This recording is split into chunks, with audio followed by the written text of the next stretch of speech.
Hey, what's up mga kabowlers? Maligayang pagbabalik sa aking channel. Halina't pag-usapan natin ang balitang Golden State Warriors blockbuster trade na at ang balitang dahilan sa pagkatalo ng Los Angeles Lakers. Tara na't pag-usapan natin yan dito sa Basketball Hotshot.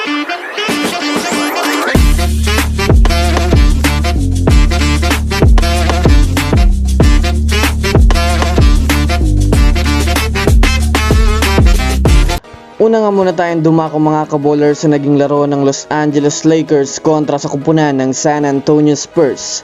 Well, sa pagsisimula pa lang nga mga kabowlers ng kanilang naging laro ay mainit nga po kaagad ang naging simula ng San Antonio Spurs. Maaga nga pong natambakan ng Lakers sa score na 21-8 points. Mas lumobo pa nga ito mga kabowlers bago magtapos ang first quarter. Pagtungtong naman nga mga kabowlers ng second quarter ay mainit pa rin nga po ang Spurs at malamya pa rin ang depensa ng Lakers. Ngunit dahil nga sa biglang uminit si LeBron James at si Taurean Prince ay dito na nga rin po mga kabowlers nagsimulang mahabol ng Lakers ang kalamangan ng Spurs bago magtapos ang second quarter. Third quarter nga po mga kabowlers nang nagsimula na nga pong maging dikit ang kanilang laro at nakontrol na nga po ng Lakers ang kalamangan ng Spurs. Sa huling quarter nga po mga kabowlers ay tuluyan ng hindi nahabol ng Lakers ang kalamangan ng Spurs at dito na nga po nagpaubaya si Coach Darvin Ham na ibigay na lang ang mga natitirang minuto sa kanilang mga rookie.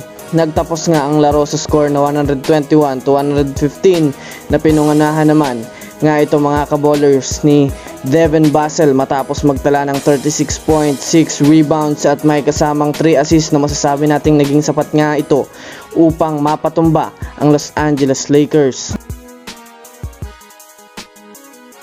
Samantala dito naman tayo dumako mga kabowlers sa kupunan ng Golden State Warriors.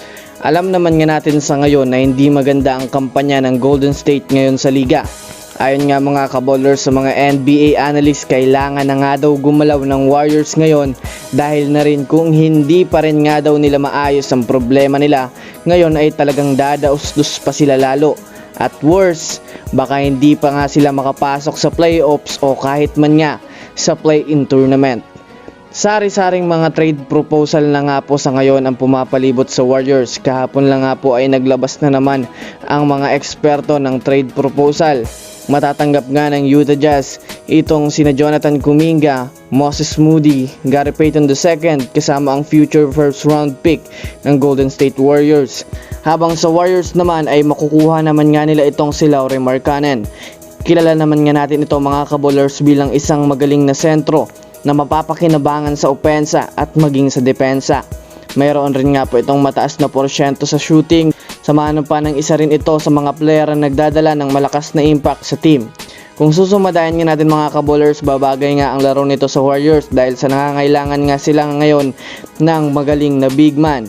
Ngunit ang masama lang dito ay mabibitawan nila ang mga magagaling nilang mga role players na may malakas rin na impact sa kanila. Ano sa tingin nyo mga kabowlers? I-comment nyo na yan sa ibaba. So that's it for today's video mga kabowlers. Yan lang ang ating pag-uusapan sa ngayon. Pindutin ang subscribe and hit nyo na rin ang notification bell para sa mga susunod na updates sa mundo ng basketball. Again, this is Basketball Hotshots. Thanks for watching.